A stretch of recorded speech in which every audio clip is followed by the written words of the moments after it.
are going to learn about chronic hyperplastic pulpitis. So it is a very important question.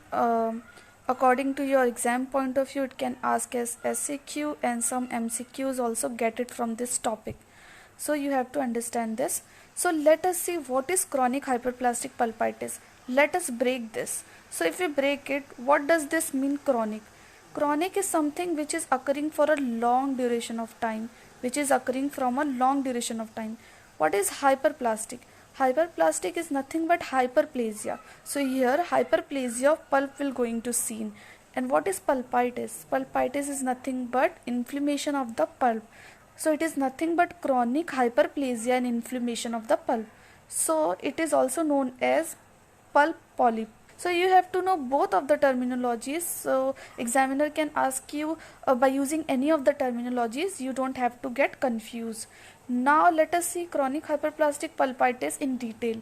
Let us see first etiology. So usually the etiology is open cavity. So what will happen? Open cavity will going to see in large open carious lesion. So let me draw this diagram for you. So this is the large carious lesion. So in that case the pulp get a space, so it will going to enter into this cavity.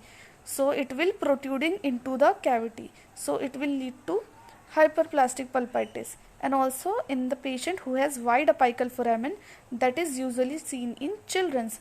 That's why it is also happening more in children's. So now next, moving forward to clinical features. So when we talk about clinical features, the main striking feature is red, pinkish, soft nodules protruding into the cavity.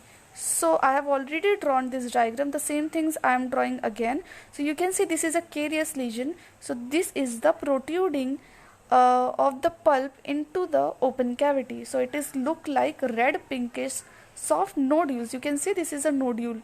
You can see this is nodule.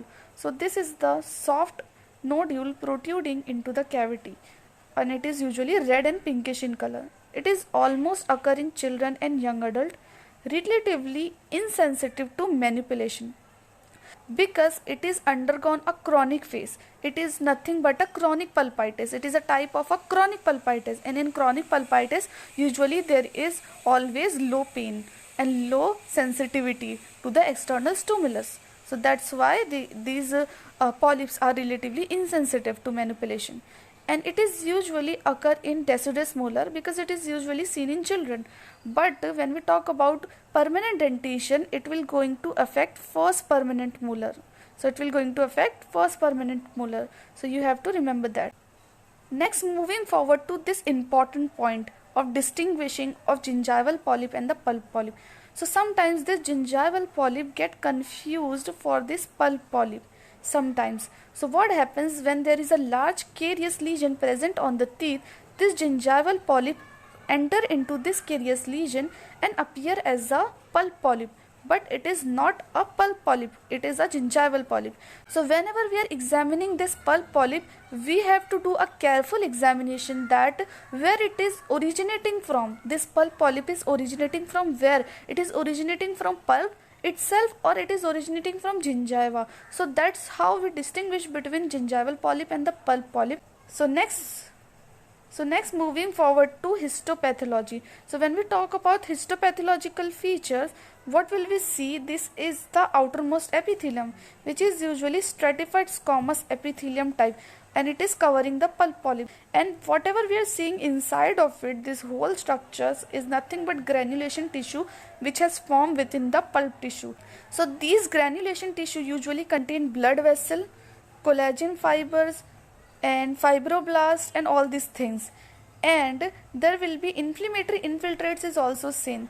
These all dot-like structure which is present in between the blood vessels and collagen fibers are the inflammatory infiltrating cells, that is our polymorphonuclear lymphocyte cells, and these all are the pulp tissue.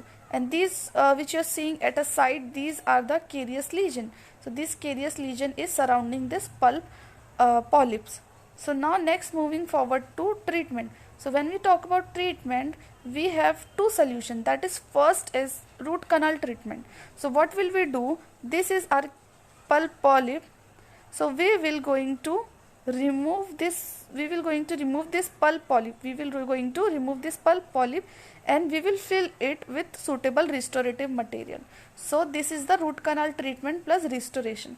So when we talk about extraction, we will extract this tooth out of the socket. So these are the treatment.